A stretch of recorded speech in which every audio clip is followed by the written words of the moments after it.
കൂടിയാണ് ഇപ്പോൾ പോയിക്കൊണ്ടിരിക്കുന്നത്. സോ ഒരു ഉച്ചയ്ക്കൊക്കെ നമ്മൾ സ്റ്റാർട്ട് ചെയ്തു. എന്നിട്ട് ഇപ്പോൾ ഏകദേശം ഒരു 9:30 10 ആയിട്ടുണ്ട്. അപ്പോൾ അത്യാവശ്യം തിരക്കൊക്കെ ഉണ്ട്. സോ പതുക്കെ പതുക്കെയാണ് വന്നത്. അപ്പോൾ അതുകൊണ്ടാണ് ഇത്രയും ടൈം എടുത്തത്, അല്ലെങ്കിൽ ഇത്രയും ടൈമൊന്നും എടുക്കില്ല.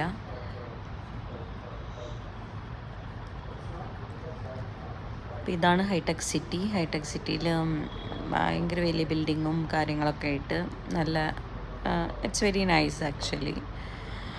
പിന്നെ ഞങ്ങൾ അവിടുന്ന് ഹൈടെക് സിറ്റി അങ്ങനെ റൂമിലെത്തിക്കഴിഞ്ഞിട്ട് ഒന്ന് ഫ്രഷായിട്ട് പിന്നെ നമ്മളൊരു പബ്ബിൽ പോയി. സോ പബ്ബിൽ പോയിട്ട് കുറച്ചൊന്ന് റിലാക്സൊക്കെ ആയി.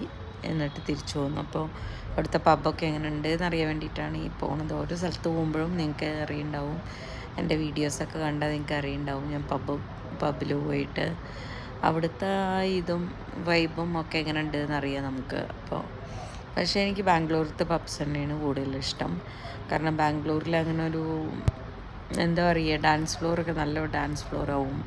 ഇവിടെ സംതിങ് കുറച്ചൊരു ഡിഫറെൻ്റാണ്. അപ്പോൾ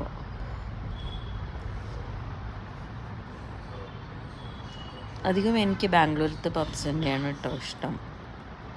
ഇപ്പോൾ ഇതൊക്കെ കാണുന്നത് നമ്മൾ ഹൈടെക് സിറ്റിയിലുള്ള ബിഗ് അപ്പാർട്ട്മെൻറ്റ്സും ബിഗ് ബിൽഡിങ്സും ഒക്കെയാണ് കാണുന്നത്.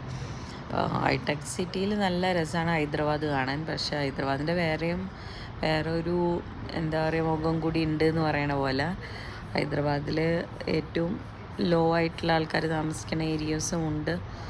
ഇപ്പോൾ ഇത് ബഞ്ചാര ഹിൽസ്, പിന്നെ ഈ ഹൈടെക് സിറ്റി എന്നൊക്കെ പറയണത് ഇത് കുറച്ച് പോഷായിട്ടുള്ള ആൾക്കാർ താമസിക്കുന്ന സ്ഥലങ്ങളാണ് കേട്ടോ. അല്ലാതെ ഉള്ള സ്ഥലങ്ങളൊക്കെ വേറെയും ഉണ്ട്. അപ്പോൾ ഇപ്പോൾ നമ്മൾ എല്ലാ സ്ഥലത്ത് പോയിട്ടുണ്ടെങ്കിലും നല്ല ഗുഡ് പ്ലേസസും ബാഡ് പ്ലേസസും ഉണ്ടാവില്ലേ, അതേപോലെ തന്നെ. അപ്പോൾ ആദ്യത്തെ ദിവസം ഹൈദരാബാദിലെത്തിയതിൻ്റെ വിശേഷങ്ങളാണിത്. ഇനി വരും വീഡിയോസിലൊക്കെ ബാക്കി കാര്യങ്ങളൊക്കെ പറയാം. ഞാൻ പ്രത്യേകിച്ച് കഴിഞ്ഞ പ്രാവശ്യം ഹൈദരാബാദിൻ്റെ കുറേ കാര്യങ്ങളിട്ട കാരണം കൊണ്ട് ഈ പ്രാവശ്യം അധികം വീഡിയോസൊന്നും എടുത്തില്ല. അപ്പോൾ ഇതാണ് ഞാൻ പോയ പബ്ബ്. നല്ല പബ്ബായിരുന്നു. സോ ഇത് ഹൈദരാബാദിലെ പബ്സിനൊന്നും പിന്നെ അധികം പബ്സൊക്കെ ഇഷ്ടം പോലെ ഉണ്ട്. അപ്പോൾ അത് കാരണം കൊണ്ട് കുഴപ്പമില്ല. അപ്പോൾ ഇത്രയൊക്കെ ഉള്ളൂ എൻ്റെ വിശേഷങ്ങൾ.